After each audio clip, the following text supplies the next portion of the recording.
ಮಲಗಿದ್ದ ನಾಯಿಯನ್ನ ಎಬ್ಬಿಸಿ ಹೊಡೆದು ಚಿರತೆಯೊಂದು ಹೊತ್ತೊಯ್ದ ಘಟನೆ ನಡೆದಿದೆ. ತರೀಕೆರೆ ತಾಲೂಕಿನ ಜಾತ್ರೆ ಮೈದಾನ ಗ್ರಾಮದಲ್ಲಿ ಘಟನೆ ನಡೆದಿದೆ. ಜಾತ್ರೆ ಮೈದಾನ ಗ್ರಾಮದ ಫೋಟೋ ಬಸವರಾಜ್ ಎನ್ನುವರ ಮನೆಯಲ್ಲಿ ಈ ಘಟನೆ ನಡೆದಿದೆ. ಪಿನ್ ಡ್ರಾಪ್ ಸೈಲೆನ್ಸ್ನಲ್ಲಿ ನಾಯಿಯನ್ನ ಬೇಟೆಯಾಡಿದೆ ಚಿರತೆ. ನಾಯಿಯನ್ನ ಎಬ್ಬಿಸಿ ಕೊಂದು ಸತ್ತ ಬಳಿಕ ಅದನ್ನ ಎಳೆದುಕೊಂಡು ಹೋಗಿದೆ. ಅಡಿಕೆ ಒಣ ಹಾಕಿದ್ದ ಬಯಲಲ್ಲಿ ಅಡಿಕೆ ಕಾಯೋದಕ್ಕೆ ನಾಯಿಯನ್ನ ಬಿಡಲಾಗಿತ್ತು.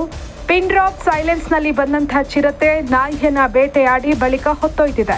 ಅತ್ಯಂತ ಸೂಕ್ಷ್ಮವಾಗಿ ಹೆಜ್ಜೆ ಇಟ್ಟು ನಾಯಿಯನ್ನ ಬೇಟೆಯಾಡಿದ ಚಿರತೆಯ ಸೂಕ್ಷ್ಮ ಚಲನವಲನಗಳು ಸಿಸಿಟಿವಿಯಲ್ಲಿ ಸೆರೆಯಾಗಿದೆ.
ಜೀನಿ ಸ್ಲಿಮ್ ತಗೊಳಕ್ಕೆ ಸ್ಟಾರ್ಟ್ ಮಾಡಿದ್ನೋ ಅವಾಗ ಮಂತ್ಲಿ ಪೀರಿಯಡ್ಸ್ ಆಗ್ತಾ ಇದ್ದೀನಿ. PCOD ಪ್ರಾಬ್ಲಮ್ ನಾರ್ಮಲ್ ಆಗಿದೆ, ಥೈರಾಯ್ಡ್ ನಾರ್ಮಲ್ ಆಗಿದೆ. ಪೀರಿಯಡ್ಸ್ ಎಲ್ಲ 6 ಮಂತ್ ಆದ್ರೂ ಆಗ್ತಾ ಇದ್ದಿಲ್ಲ, ಇವಾಗ ರೆಗ್ಯುಲರ್ ಪೀರಿಯಡ್ಸ್ ಆಗ್ತಾ ಇದೆ. ಜೀನಿ ಸ್ಲಿಮ್ ನ ಯೂಸ್ ಮಾಡಿ 8 ತಿಂಗಳಲ್ಲಿ 55 kg ಸಣ್ಣ ಆಗಿದ್ದಾರೆ. ಜೀನಿ ಸ್ಲಿಮ್ ತಗೊಳ್ಳಿ, ಬೇಗ ಸಣ್ಣ ಆಗ್ತೀರಾ, ಫ್ಯಾಟ್ ಲಾಸ್ ಆಗ್ತದೆ. ಜೀನಿ ಸ್ಲಿಮ್ ನ ಯೂಸ್ ಮಾಡಿ 100% ಯಾವುದೇ ಸೈಡ್ ಎಫೆಕ್ಟ್ ಇಲ್ದಂಗೆ ಸಣ್ಣ ಆಗ್ತೀರಾ. ಇಂತಹ ನೈಜ ಕುತೂಹಲ ಭರಿತ ಸುದ್ದಿಗಳು ನಿಮಗೆ ಸಿಗಬೇಕಂದ್ರೆ ರಾಜ್ಯದ ಪ್ರತಿಷ್ಠಿತ ಜನಪರ ಡಿಜಿಟಲ್ ಸುದ್ದಿ ಮಾಧ್ಯಮ ಪಬ್ಲಿಕ್ ಇಂಪ್ಯಾಕ್ಟ್ ಚಾನೆಲ್ ಅನ್ನು ಯೂಟ್ಯೂಬ್ನಲ್ಲಿ ಸಬ್ಸ್ಕ್ರೈಬ್ ಮಾಡ್ಕೊಳ್ಳಿ.